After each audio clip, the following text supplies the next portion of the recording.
అందరికీ నమస్కారం. శ్రీ శ్రీ శ్రీ ఆచార్య ప్రబోధానంద యోగీశ్వరుల వారికి, జగద్గురు అయినటువంటి శ్రీకృష్ణ పరమాత్మకు నమస్కరించుకుంటూ, త్రైత సిద్ధాంత భగవద్గీతలోని పురుషోత్తమ ప్రాప్తి యోగము అనే అధ్యాయములో 14వ శ్లోకము గురించి తెలుసుకుందాము. అహం వైశ్వానరో భూత్వా ప్రాణినాం దేహమాశ్రితః ప్రాణాపాన సమాయుక్తః పచామ్యన్నం చతుర్విధం. ఈ శ్లోకము ఆత్మ గురించి తెలియజేశారు. ఆత్మ యొక్క వివరం గురించి. భావము: నేను సకల జీవుల శరీరములందు వైశ్వానరుడను అగ్నిగా ఉండి ప్రాణ అపాన వాయువుల చేత మండుచు 4 విధములుగా ఆహారములను పచనము చేయుచున్నాను. వివరము: సర్వ శరీరములందు పరమాత్మ ఆత్మ ద్వారా చైతన్యమునిచ్చి, అంటే అన్ని జీవరాశుల శరీరములందు పరమాత్మ ఆత్మ ద్వారా చైతన్యమునిచ్చి వాటి కదలికకు మూలమై ఉన్నాడు.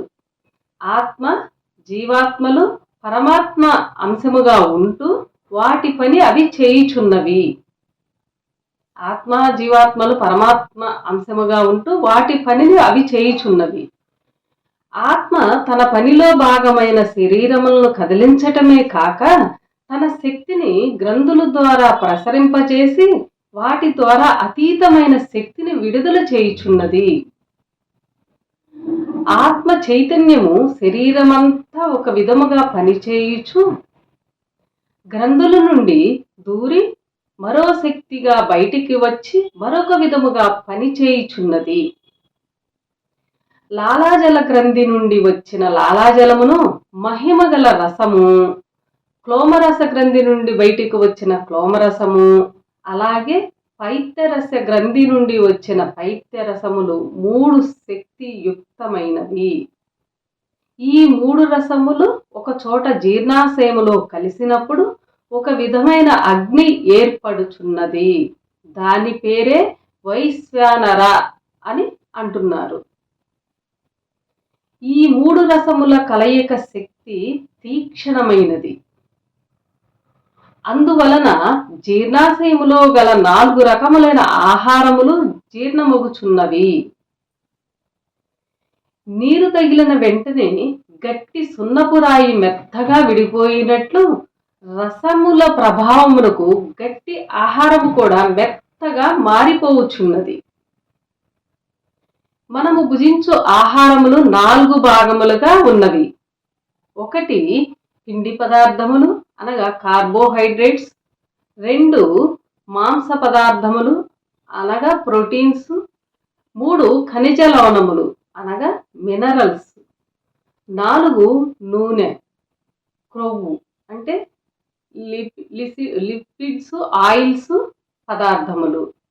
మనము నిత్యము భుజించు వాటిలో ఉన్న ఈ 4 రకముల ఆహార పదార్థములను ఆత్మశక్తి చే తయారైన రసములే జీర్ణము చేయుచున్నవి. ఇక్కడ గమనించవలసింది ఏంటంటే 4 విధ ఆహారముల గురించి చాలా మంది భక్ష్య భోజ్య లేహ చోష్య అని వ్రాసి ఉన్నారు మిగతా భగవద్గీతలలో. దంతములతో కొరికి తినునవి, దంతములతో నమలకయే తినునవి, నాలుకతో చప్పరించుచూ తినినవి, నాలుకతో చప్పరించకయే త్రాగునవి అను 4 రకములుగా తిను పద్ధతిని చెప్పి ఉన్నారు మిగతా వాటిల్లో.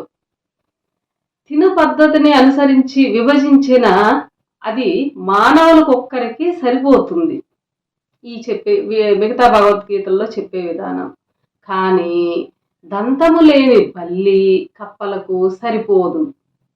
గీతలో చెప్పిన విషయములన్నీ సర్వజీవులకు వర్తించునివిగా ఉండవలెను. మనుషులకు సరిపోయి జంతువులకు సరిపోని బోధ జగత్తంతటికి వర్తించదు. అలా చెప్పువాడు జగద్గురువు కాదు. జగత్తులోని సమస్త జీవులకు అంతటికీ వర్తించు బోధ చెప్పువాడే జగద్గురువు. మళ్ళీ ఒకసారి చెప్పుకుందాం.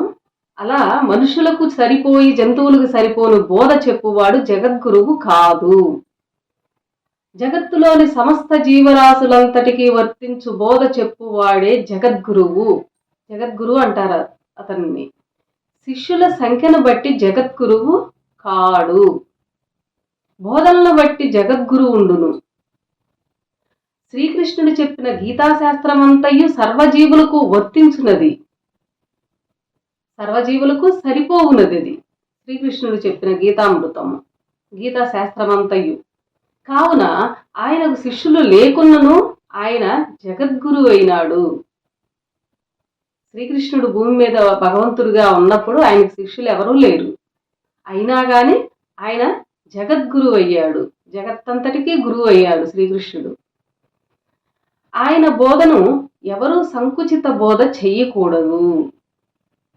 మేము చెప్పిన 4 రకముల ఆహార పదార్థములు సర్వజీవుల శరీరములకు అవసరమైనవి, వాటి ఆహారములో ఉండునవి. అలా చెప్పుకోకపోతే మాంసము తిను జంతువులు దంతములతో తిను భక్షములనే తినగలవు, కానీ వాటికి లేహ్యములు, భోజ్యము, చోష్యములు ఉండవు. ఇది గమనించవలెను. అందరికీ నమస్కారం.